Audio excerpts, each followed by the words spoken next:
आज की वीडियो में सभी का स्वागत है भाई।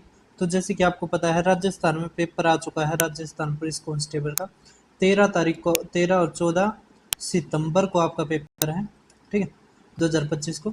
मुझे 13 जून 2024 के पेपर मिले हैं, 13 और 14 के, ठीक है। तो अब की बार आपका 3 शिफ्टों में पेपर होगा। पिछली बार ये 4 शिफ्टों में हुआ था, ठीक है। तो चारों के चारों मैं करवाऊंगा। इससे पहले पटवारी के भी मैंने करवाए थे। तो जो मैंने करवाया था, जो मैंने अपने चैनल पर डाला था, वो सारा का सारा आपको पेपर में मिला था। एक बार मैं दिखा देता हूँ। जैसे आप मेरे चैनल पर जाओगे तो प्ले लिस्ट है, तो यहाँ पर जाओ आप राजस्थान पेपर्स। राजस्थान पेपर्स के नाम से प्ले लिस्ट बना रखे है, बिहार से नीचे यहाँ पर ही है, ये रही राजस्थान पेपर। 31 पेपर करवा रखे हैं। 1 दिसंबर 2024 से मैं शुरू हुआ था। अब देखिए आप, ग्रेड 1 के भी ग्रेड 2 के भी आपके चालू हो जाएंगे। तो देखो ये रहे राजस्थान पटवार, ये 17 अगस्त को 2 शिफ्टों में हुए थे। उससे पहले मैंने ये 24 अक्टूबर 2021 की करवाई थी। वही सेम क्वेश्चन इसमें आ रहे थे। तो पूरी प्रोबेबिलिटी है कि अब की बार आपके रेल पुलिस कांस्टेबल और 4th क्लास या ग्रुप डी में आपके आएंगे, ठीक है। अब देखते हैं हम।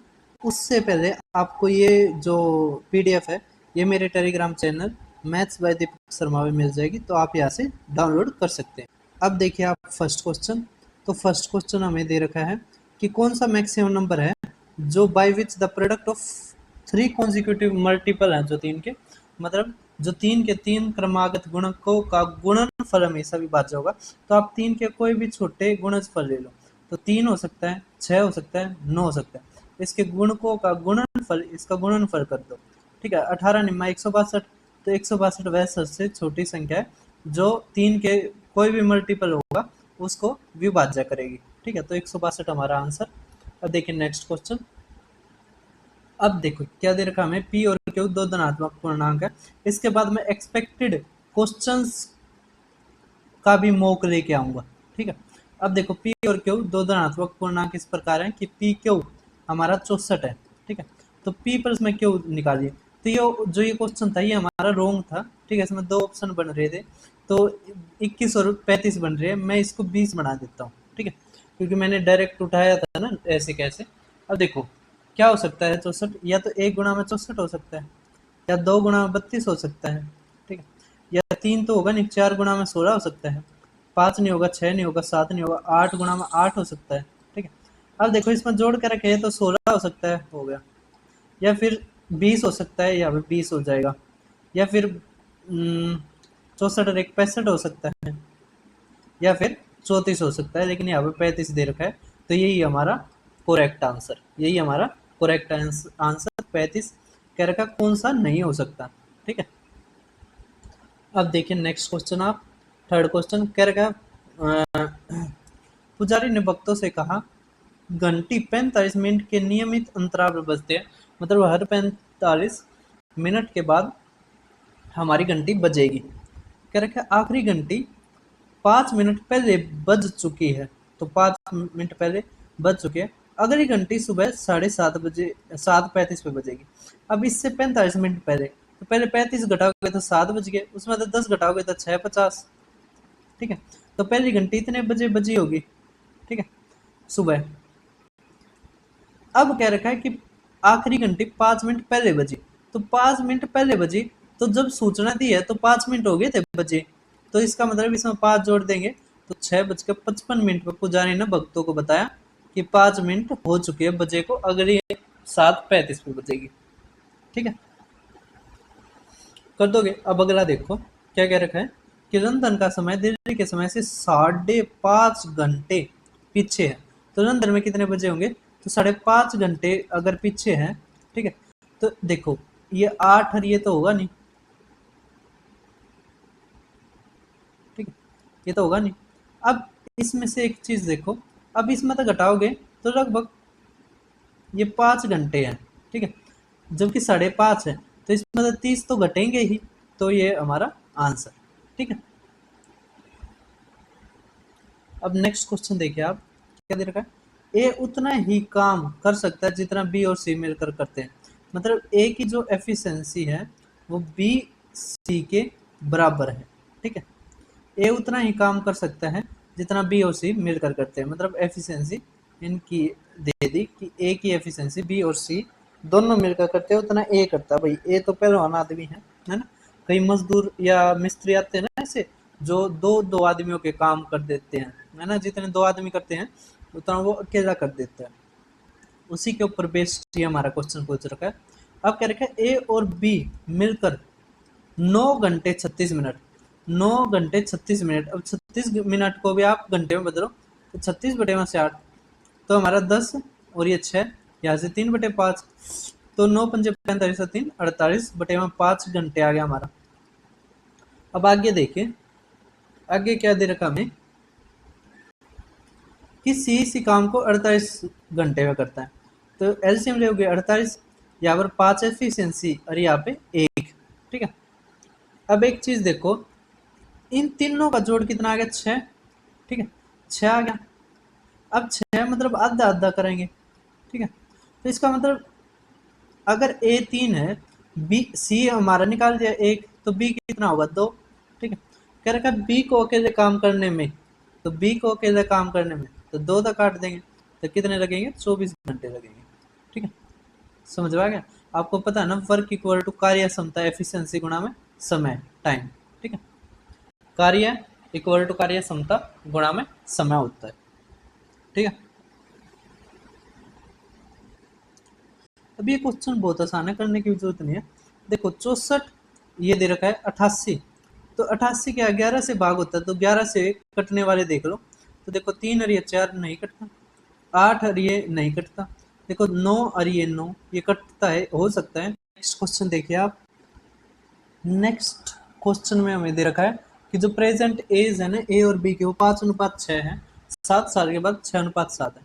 अब देखो 5:6 है, 6:7 है, ठीक है। ये कितने साल के बाद है, 7 साल के बाद। अब देखो दोनों के बीच में डिफरेंस सेम है और यहाँ पे भी डिफरेंस सेम है, ठीक है। तो इसमें क्या होता है, अगर डिफरेंस सेम है तो एक हमारे किसके बराबर आ गया 7 के, तो 11, तो यहाँ से 5 गुणा में 7 35 साल हमारा आंसर, यही कह रखा था ए। और इसका गुणा में 7 करेंगे तो 42 साल हमारा आंसर। अब देखो ए, नेक्स्ट क्वेश्चन देखो, कुछ नहीं है इस क्वेश्चन में। एक कुशल कारीगर 20 दिनों में और 5 लड़के या 5 लड़के 30 दिनों में कर सकते हैं। वे एक साथ काम करें तो उन्हें कितने दिन लगेंगे। अब 3 कुशल 20 दिन में कर देते तो 20 दिन, 5 लड़के 30 दिन तो 30 तो 60, ये 3 और 2 तो 5 से भाग कर देंगे तो 12 दिन हमारा आंसर, ठीक है।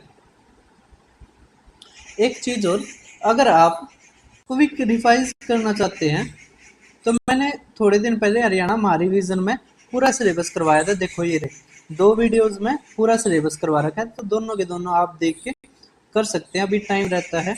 उसके बाद प्रैक्टिस कर सकते हैं।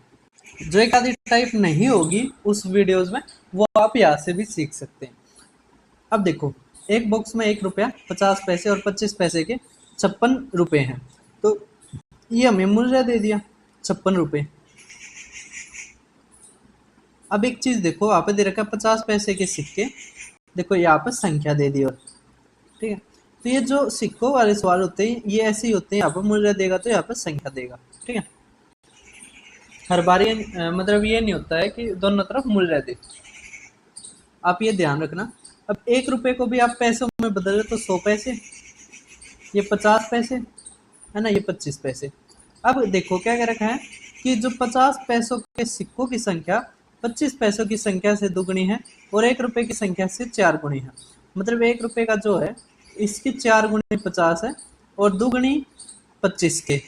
ये हमें कह रखा है कि 50 पैसे के सिक्कों की संख्या 50 पैसों के सिक्कों की संख्या 25 पैसों के सिक्कों की संख्या से दुगनी है, हमने दुगनी कर दी, ठीक है। अब एक चीज बताइए, देखो ये संख्या है, ये हमें जो सिक्कों का मूल्य बता रखा है। अब एक बात बताइए, जैसे मैं कह दूं आपके पास 1 रुपए के 5 सिक्के हैं, तो 5 तो संख्या होगी, तो यहाँ पर मूल्य आ जाएगा कितने 5 रुपए। तो हमने क्या कर दिया, गुणा कर दी जितने उसके मूल्य है सिक्के की और जितनी संख्या है, तो यहाँ से हमें टोटल मूल्य पता लग जाता है। यहाँ पे भी हम सेम करेंगे, हमने x एक्स मान लीजिए इतने सिक्के हैं, ठीक है। अब देखो ये 25 से कट रहा है, तो आप क्या भी लिख सकते हो, 4:2:1। तो यहाँ से आ गया हमारा 4x जमा में 8x जमा में 2x। यहाँ से मूल्य आ जाएगा हमारा, कितना आ गया मूल्य, देखो ये रुपए में दे रखा है, पैसे में बताना पड़ेगा, तो 5600। तो x हमारा कितना आ गया 14, तो यहाँ पे 400 आ गया, कितना आ गया 400 आ गया, ठीक है 400 आ गया। अब 400 करोगे यहाँ पे, है ना, x की वैल्यू यहाँ पे रखो, यहाँ से आपका, क्योंकि ये जो ये मूल्य आया है इतने पैसे, x इक्वल टू इतने पैसे, तो यहाँ से हमारे कितने आ गए 3200 पैसे आ गए, ठीक है। अब एक चीज बताइए, अगर 3200 पैसे आ गए तो 50 पैसे में 50 पैसे थे, तो 50 तब भाग दोगे तो हमारी संख्या आ जाएगी यहाँ से, तो 50 तब भाग दो तो हमारे क्या आ जाएगा 64। इसका मतलब हमारे 64 सिक्के थे, ठीक है, जिससे हमारे कितने हो गए 3200 हो गए। क्योंकि एक बात बताइए, 50 पैसे के 2 सिक्के होंगे तभी तो हमारा 1 रुपया बनेगा ना।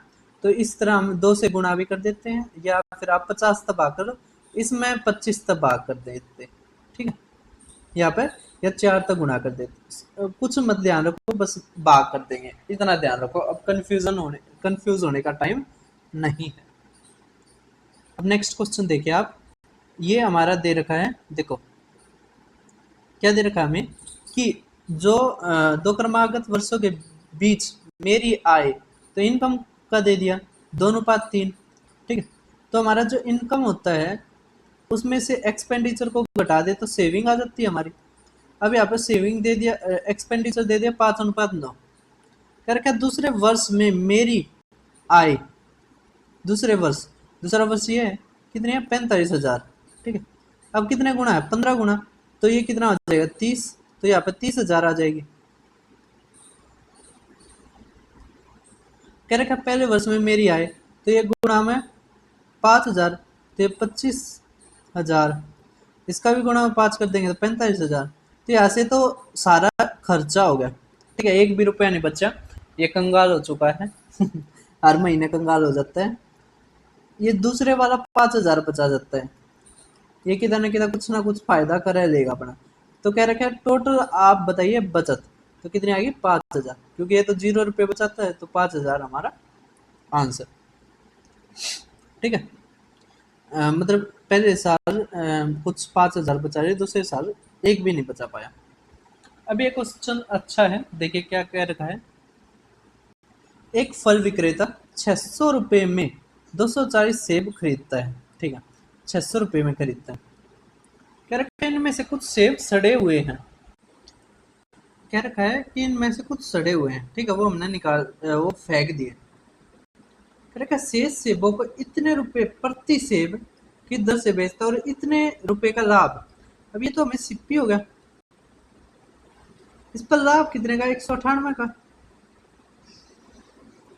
तो हमारा 798 आ गया, ये हमारा एसपी।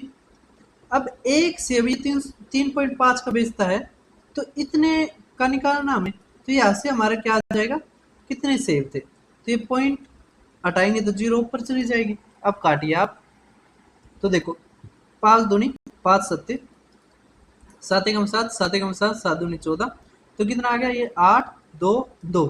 इसका मतलब कितने बेचे उसने 228 बेचे, जबकि उसके पास 240 थे, तो कितने खराब हो गए 12 बटे में 240 गुणा में 100%, तो कितना आ गया हमारा 5% हमारा आंसर, ठीक है, कर दोगे। अब देखिए नेक्स्ट क्वेश्चन, तो लगभग भैया हमारे जो शिफ्टों में आ रहे हैं वे 18 से 20 क्वेश्चन आ रहे हैं मैथ के, तो काफ़ी अहम रोल निभाए गए आपका मैथ आपके सिलेक्शन में, तो इसको छोड़ना मत, ठीक है। अब ये जो टाइप है ये मैंने बहुत बार अपने चैनल पर करवा रखी है, अगर आप वीडियो देखते होगी तो आपको पता लग गया होगा। देखो क्या रखा है, बिंदु ए से चलना शुरू करता है और बिंदु बी तक चलता है, फिर कार से बी से ए लौटता है। तो देखो एक तो वो जाता है, जब एक बार तो चलता है, हम ना मानना डब्लू वाकई, फिर वो कार से आता है, तो हमारा टाइम कितना लगता है 6 घंटे 45 मिनट, ठीक है। अब क्या रखा है, यदि वह दोनों तरफ कार से जाए, मतलब सी जमा में सी, तो कितना लगेगा 2 घंटे कम लगते हैं, 2 घंटे कम लगते हैं। यदि दोनों ओर चलने में कितना लगेगा, देखो 2 घंटे कम लगते हैं, इसका मतलब 4 घंटे 45 मिनट लगता है। अब कह रखे दोनों तरफ चलना, मतलब डब्लू जमा में डब्लू निकालना में। ठीक है, कैसे निकाल लेंगे, कैसे निकालेंगे भाई साहब? देखो देखो एक तरीका मेरे समझ में आया, हमें 2W निकालना है और यहाँ पे हमें 2C बन गया ये। ठीक है, अगर हम दोनों तरफ 2 तक गुणा कर देवें, दोनों तरफ 2 तक गुणा कर देवें, ठीक है, तो ये आ जाएगा हमारा 12 घंटे 90 मिनट। अभी मिनट में ही रखो, मुझे पता है 60 मिनट होने के बाद 1 घंटा हो जाता है, लेकिन रखो अभी समझाता हूँ मैं। यहाँ पे W ये क्या आ गया, 2W जमा में 2C इक्वल टू ये। अब 2C हमारा ये दे रखा है, अगर इसमें से हम ये घटा दें तो हमारा आंसर आ जाएगा। तो क्या आ जाएगा, 8 घंटे 45 मिनट हमारा आंसर। ठीक है, तो कितना आंसर था, हमने 2C की वैल्यू रख दी और वो घटा दिया उस तरफ ले जाकर। तो ये सबसे आसान तरीका है इसको करने का। अब देखो ये प्रॉफिट एंड लॉस का ग्रुप डी का, मतलब डी मान निर्णायक है, लेकिन पुलिस कांस्टेबल में अब की बार भी आ सकता है, देख लेना चाहिए। इतने में खरीदता है, इतने में बेचता है, तो हमारा 5/25, तो 1/5, 1/5 मतलब 20% हमारा आंसर। अब क्या कह रखा है, 8 लगातार संख्याएं दी गई है, यदि मध्य में दिखाई देने वाली 2 संख्या का औसत। अब औसत से 2 का ले लीजिए, कितने का ले लीजिए, बीच वाले वैसे भी ले लीजिए, तो ये हमारा औसत ही आएगा। कह रखा है सम बताओ, तब औसत में अगर हम जितनी संख्या है, कितनी संख्या है 8 का गुणा कर दें तो हमारा क्या आ जाएगा, सम आ जाएगा। तो 48 हमारा आंसर है ना, 48 हमारा योग आ गया। क्या रखा है, एवरेज ऑफ ओड इंटीजर्स। देखो एवरेज ऑफ ओड इंटीजर्स बताने हैं। अब 2 और 22 के बीच में क्या होगा, 3 और आखिर में 21। तो जब हमारे बीच में क्या होगा, इसमें डिफाइंड गैप है, मतलब निश्चित गैप को कहते हैं हम, निश्चित दूरी, मतलब जैसे 3, 5, 7 निश्चित है ना इनके बीच के। तो इसमें औसत कैसे निकालते हैं, पहले और लास्ट वाले का जोड़ बटे में 2, तो 24/2 12 हमारा आंसर। ठीक है, अब ये क्वेश्चन देख पा रहे हो, काफी आसान है ना। इसका तो मैंने उसमें भी बताया था, जहाँ पे मैंने बताया था कैसी तैयारी करें। देखो कह रखा है, यदि किसी वस्तु के मूल्य में पहले 25% की कमी की जाती है, फिर 20% की वृद्धि की जाती है, तो मूल मूल्य में प्रतिशत परिवर्तन क्या होगा। अब देखो 25% की कमी, 20% की वृद्धि, तो नो चेंज। कैसे समझो, देखो 100 थी, 100 में मतलब अगर 20% की कमी तो 75 होगी। अब इसमें 20% की वृद्धि कर दें तो इसका 10% 7.5, 20% कितना हो जाएगा,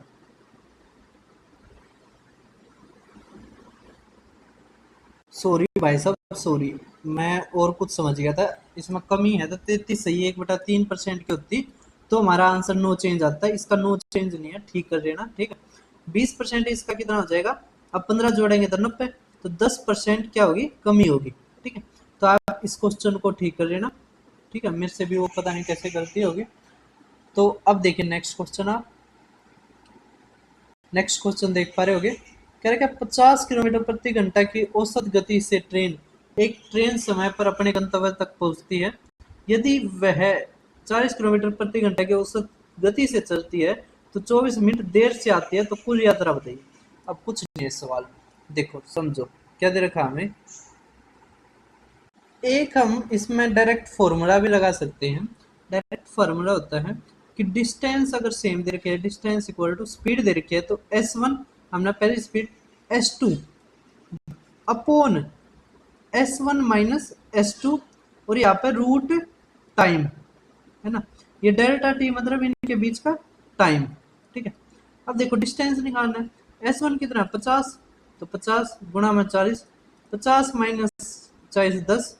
टाइम, अब देखो ये किलोमीटर में, टाइम हमें मिनट में दे रखा है, किलोमीटर में बदलना पड़ेगा, किलोमीटर में बदलने के लिए 60 तक भाग करना पड़ेगा, 0 तो 0 गया। ठीक है, अब देखो 12 दूनी 12 पंजे 5 तय हो गया, तो 80 किलोमीटर हमारा आंसर। अब लास्ट क्वेश्चन आप देख पा रहे होगे, कह रहे एक एग्जाम, किसी परीक्षा में उत्तीर्ण होने के लिए कुल अंकों का 36% प्राप्त करना आवश्यक है। एक छात्र ने 198 अंक प्राप्त करे, वो 36 से रह गया, इसका मतलब पास होने के लिए 36 नंबर चाहिए थे, तो 36 अगर इसमें जोड़ोगे तो हमारा कितना आ जाएगा, 234। ठीक है। और 234 हमारा 36% के बराबर है। क्या रखा है? अधिकतम कुल अंक, मतलब हमें 100% निकालना है। क्या निकालना है? 100%। ठीक है। अब एक चीज देखिए, 100 बटे में 36 कर देंगे। ठीक है। अब 9 से कटेगा ये, 9 दूनी 18, 9 छक 54 है ना। 4 से काटेंगे तो 25, 25 गुणा में 26 हमारा क्या आ जाएगा? 650 हमारा आंसर। ठीक है। कर दोगे सभी? तो ये हमारा लास्ट क्वेश्चन था। इससे अगली अगली जो नेक्स्ट जो हमारी वीडियो आएगी वो जल्द ही आएगी, तो आप इसको अपने दोस्तों के साथ शेयर करना। ये आपके ग्रुप डी के लिए भी इम्पोर्टेंट है, उसमें भी सेम क्वेश्चन होंगे, आगे उसकी भी सीरीज चालू करेंगे। तो आप सभी इस वीडियो को जरूर शेयर करना। फिर मिलते हैं किसी और वीडियो में।